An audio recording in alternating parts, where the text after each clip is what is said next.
नमस्कार दोस्तों, मैं सुन कुमार। आप देख रहे हैं मौल बिहार तक। दोस्तों, अमित शाह शताब्दी आगमन पे हैं, इसी को लेकर पप्पू यादव क्या कुछ कहते हैं, देखिए हमारे साथ मौल बिहार तक पे। वो गए सीता विद्यालय। इसके पहले कभी उनको जेपी याद क्यों नहीं आई? और क्या जेपी होते तो आज जिस तरीके से सीमांचल में जाके आप नफरत की आग धधकाते हैं, सीमांचल, कोसी और बंगाल के कुछ इलाके को लेकर आप यूनियन टेरिटरी बनाने की बात सोच रहे हैं, जो लगातार अफवाहों का बाजार गर्म है। आखिर अमित शाह जी कोसी, सीमांचल और बंगाल का कुछ इलाके, आपकी साजिश क्या है? बिहार में यूनियन टेरिटरी को जो आप बनाने का जो रिफॉर्म, आप जो एक गंभीर चर्चा आई है,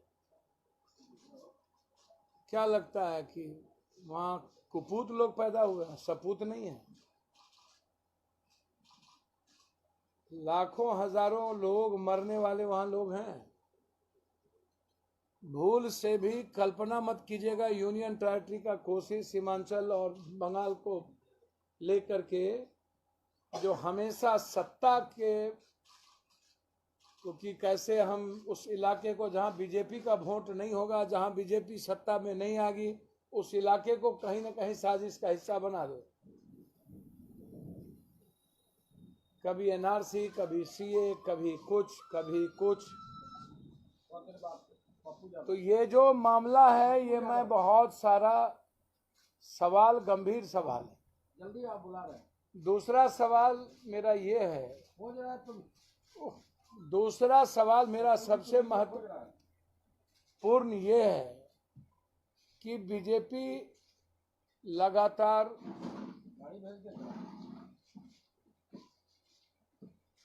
अपने कैरेक्टर से डिफरेंसेस आप उठा करके आप देख लीजिए। जो बीजेपी का कैरेक्टर था सत्ता के लिए, चाहे वो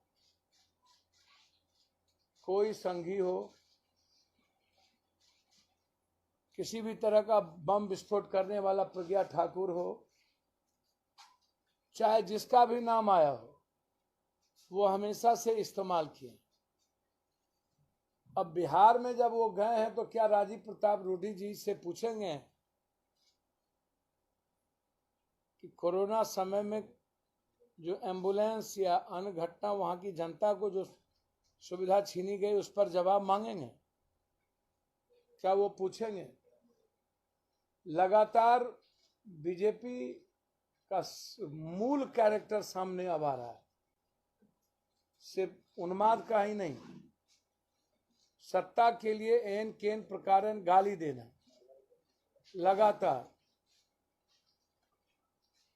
और क्रिमिनल को पालना, मोस्ट वांटेड को टिकट देना, बिना ज्वाइनिंग का घोषणा कर देना। अभी ज्वाइनिंग भी नहीं हुई।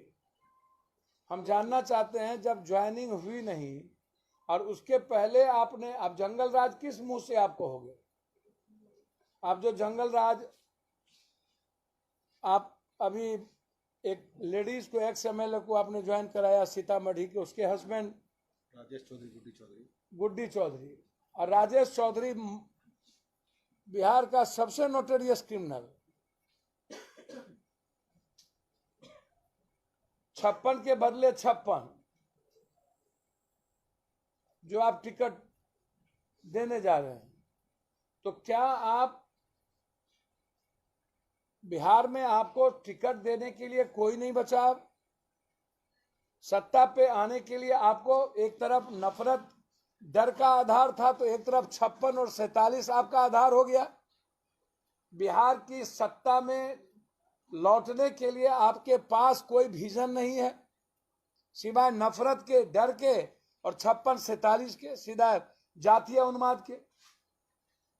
कंप्लीट आप जातीय उन्माद बिहार में पैदा करना चाहते हैं। क्या जेपी का यही कैरेक्टर था? ये जो अपराधी माफिया दलालों के बदौलत ये जो घटना घटी बगल में दियारा में, जो 27 आदमी 25 आदमी मारे गए, 2700 एकड़ का प्लॉट है बालू का, लगभग 2700 एकड़ सब। ये जो आप यदि देखेंगे हल्दी छपरा मनेर जो दियारा है, जिसका पूरी भूमि 2700 एकड़ है, 2700, और सभी बालू छपरा होकर के जाते हैं। और इनकी सरकार थी और इन्हीं के मंत्री थे रामजनक से लेकर। चाहेंगे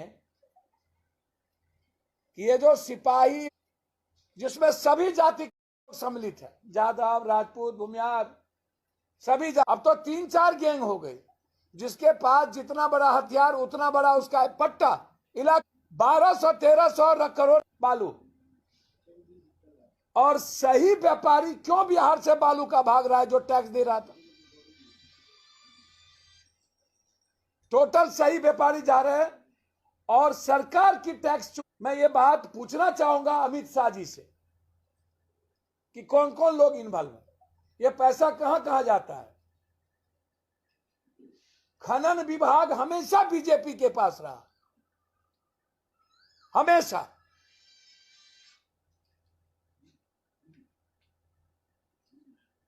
और छपरा के एसपी डीएसपी कभी सस्पेंड क्यों नहीं हुए? हर दिन 1000 ट्रक छपरा हो करके उत्तर प्रदेश बालू जाता है। सिंडिकेट है प्रशासन का, कौन है इसके पीछे? और ये पैसा ऊपर से टॉप 10 से नीचे 10 घर में पहुंचता है।